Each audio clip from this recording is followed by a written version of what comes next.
तो चलते हैं अब अपने सहयोगी अभिषेक गुप्ता के पास, जो कुछ इंटरेस्टिंग डेटा लेकर आए हैं। Thank you Anjali. 70 साल से ज़्यादा के बुजुर्ग जो हैं अगर हेल्थ इंश्योरेंस लेने की प्लानिंग कर रहे हैं तो उनके पास आयुष्मान भारत योजना का तो एक ऑप्शन है ही, जो कि काफ़ी अच्छी है और सरकारी योजना है जिसका काफ़ी नाम भी हुआ है। लेकिन उसके अलावा कई सारे प्राइवेट बैंक्स भी हैं, जो माफ़ कीजिएगा प्राइवेट इंश्योरेंस कंपनीज हैं, जो कि एक तरह से कई सारे हेल्थ इंश्योरेंस यहाँ पर लेकर आई हुई हैं। तो एक एक करके चलिए उनके बारे में हम लोग यहाँ पर जानते हैं। तो यहाँ पर आप देख सकते हैं कि 70 साल से ज़्यादा के बुजुर्ग हैं, अगर 10 लाख का हेल्थ इंश्योरेंस बीमा अगर वो लेना चाहते हैं तो फिर कौन सी कंपनी यहाँ पर एक तरह से प्रीमियम इंश्योरेंस दे रही है। आप देख सकते हैं कि केयर इंश्योरेंस कंपनी यहाँ पर 49,842 रुपए का ईयरली प्रीमियम यहाँ पर एक तरह से चार्ज करती हैं। उसके बाद है नीवा इंश्योरेंस कंपनी, जो कि 47,864 रुपए का ईयरली प्रीमियम यहाँ पर चार्ज करती हैं। उसके बाद है स्टार हेल्थ, यहाँ पर 45,007 रुपए का ईयरली एक तरह से प्रीमियम यहाँ पर देना पड़ता है।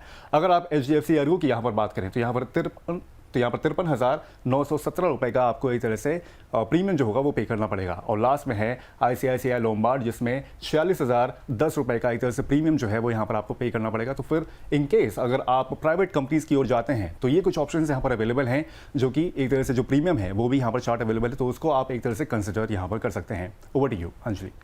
बिल्कुल, तो बहुत ही विस्तार से अभिषेक आपने बता दिया कि कैसे बुजुर्ग जो हैं 70 साल के बुजुर्ग के लिए 10 लाख के हेल्थ बीमा प्रीमियम का खर्च आखिरकार किस तरीके से आता है। तो ये आप स्क्रीन पर भी देख रहे हैं। चलिए एक बार फिर से गेस्ट के पास हम लौट चलते हैं। सर, आगे मेरा सवाल ये रहेगा कि जैसा कि अभिषेक भी बता रहे थे, क्या आयुष्मान योजना में क्लेम प्रक्रिया पूरी तरह से कैशलेस होती है या मरीज को पहले भुगतान करना पड़ता है? क्या ये प्राइवेट इंश्योरेंस की तुलना में आसान है या मुश्किल है? किस तरीके से कंपेयर इसे करेंगे सर?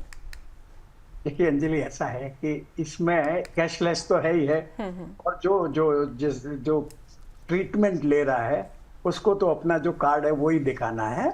इसके बाद में वो हॉस्पिटल जाने और गवर्नमेंट जाने, उसको कुछ करना नहीं है। उसको वो डिस्चार्ज ट्रीटमेंट हो जाएगा, डिस्चार्ज हो जाएगा, हॉस्पिटल को क्लेम डालना है। जो जिसका ट्रीटमेंट हुआ है, जो कार्ड होल्डर है, इंश्योर्ड है, उसको कोई टेंशन नहीं है, कोई हेडेक नहीं है। बिल्कुल।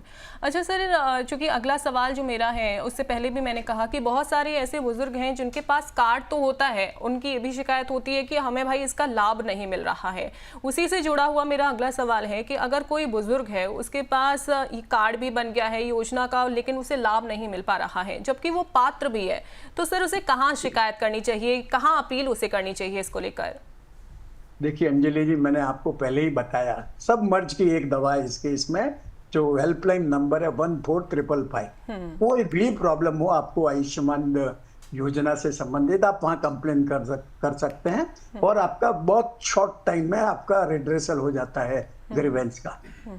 बिल्कुल, तो हेल्पलाइन नंबर पर आपको जाकर अगर आप इस योजना का लाभ नहीं ले पा रहे हैं, कहीं कोई दिक्कत आ रही है, तो हेल्पलाइन नंबर पर आप जाके शिकायत अपनी दर्ज करवा सकते हैं। सर, बहुत सारी ऐसी स्टेट होती हैं जिनकी अपनी हेल्थ स्कीम होती है। गुजरात का अगर मैं जिक्र करूं तो वहां पर भी सीनियर सिटीजन्स के लिए इसी तरीके का ऐसा ही कार्ड है, जहां पर अलग अलग जो टर्म्स है उसमें बताई गई हैं। तो क्या राज्य सरकार की स्कीम और आयुष्मान भारत योजना एक साथ चल सकती है? इनमें कोई ओवरलैप भी होता है? देखिए ऐसा है, हेल्थ है स्टेट का सब्जेक्ट है, तो ये स्टेट के डिस्क्रिशन पे है कि उनको पे ये जो आयुष्मान योजना उसको पैरेलल चलाना है या उसको ऑल टुगेदर एक्सेप्ट नहीं करना है। कोई स्टेट है जिन्होंने एक्सेप्ट ही नहीं किया और कोई स्टेट है उन्होंने दोनों को कंबाइन कर दिया है। तो वो डिपेंड करता है स्टेट पर, स्पेसिफिक स्टेट के डिस्क्रिशन पर। बिल्कुल, तो ये स्टेट पर जो है वो डिपेंड करता है। हालांकि सबका अलग अलग जो है सारी जो टर्म्स एंड कंडीशंस होती हैं या पहले से ही जो राज्य सरकारें होती हैं वो पहले से ही सारी चीज़ें बता देती हैं, डिस्क्लोज कर देती हैं। सर, मैं आपके पास लौटूंगी, कुछ सवाल ले लेते हैं। हमारे दर्शकों के सवाल जो हैं वो आ गए हैं। जयपुर से कमला सिंह हैं, उनका सवाल आया है। सर, वो पूछ रही हैं कि क्या बुजुर्ग अपने पति पत्नी दोनों को एक ही कार्ड पर जोड़ सकते हैं? देखिए कमला सिंह जी के लिए मेरा जवाब है कि उनको एक ही कार्ड बनाना पड़ेगा। अब जो सीनियर सिटीजन, अगर हस्बैंड वाइफ दोनों सीनियर सिटीजन है तो दोनों का अलग अलग कार्ड नहीं बनेगा, एक ही कार्ड में दोनों कवर होते हैं, दोनों का नाम एक ही कार्ड में आ जाएगा। बिल्कुल। तो अगला सवाल है सर विनोद शर्मा का, वो पूछ रहे हैं, दिल्ली से हैं। उनका सवाल है वो अगर किसी के पास पहले से प्राइवेट हेल्थ इंश्योरेंस है तो क्या आयुष्मान कार्ड का फायदा मिलेगा?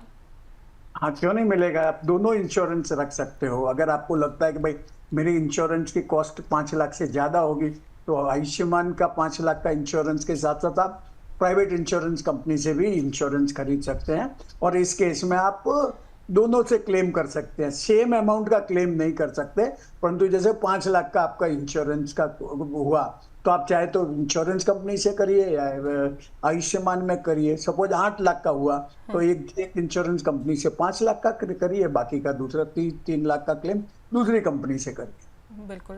पटना से रजनीश कुमार का सवाल है सर, हालांकि आपने इसका जवाब भी दे दिया है, लेकिन मैं एक बार फिर से इनका सवाल चूंकि आया है तो मैं एक बार दोहरा देती हूँ। क्या इस योजना में मानसिक स्वास्थ्य या ओपीडी इलाज भी शामिल होता है? जैसे वापस मैं भी वापस बोल देता हूँ, ओपीडी शामिल नहीं होता है, और जो मानसिक इलाज है वो अगर हॉस्पिटलाइजेशन होता है तो ही होता है। बाकी वैसा ओपीडी टाइप ट्रीटमेंट होगा अगर मानसिक इलाज का, तो इसमें कवर नहीं होगा। बिल्कुल। और इससे पहले सर आपने ये भी बताया था कि किसी तरीके, चूंकि आयुष्मान कार्ड खुद की अपनी एक स्कीम है जिसमें आप इलाज जो है वो करवा सकते हैं, और बाकी जैसे इंश्योरेंस होते हैं उसमें अलग से राइडर्स लेने की ज़रूरत होती है। इसमें सर ऐसे कोई भी राइडर्स लेने की ज़रूरत नहीं है ना? जरूरत वाली बात नहीं, आप ले ही नहीं सकते, क्योंकि ये तो प्री स्कीम है, तो आपके पास कोई पेमेंट करने का तो ऑप्शन है ही नहीं है, बिल्कुल। तो कोई भी राइडर नहीं ले सकते। बिल्कुल। लेकिन सर क्या ये आयुष्मान कार्ड योजना, ये जो स्कीम है, ये बुजुर्गों के लिए, सीनियर सिटीजन्स के लिए इनफ है, पर्याप्त है, या उनको अलग से कोई प्राइवेट हेल्थ इंश्योरेंस भी ले लेना चाहिए? मैंने जैसे पहले बताया आपको कि जो हॉस्पिटलाइजेशन का कॉस्ट है वो बहुत बढ़ गया है। बिल्कुल। तो जैसे ये आयुष्मान योजना में तो 5 लाख ही कवर होता है, और हस्बैंड वाइफ अगर दोनों सीनियर सिटीजन है तो दोनों का मिला के 5 लाख कवर होगा। तो इसके लिए अगर आप अफोर्ड कर सकते हैं तो आपके पास में एडिशनल अमाउंट का भी इंश्योरेंस प्राइवेट कंपनी से का होना चाहिए।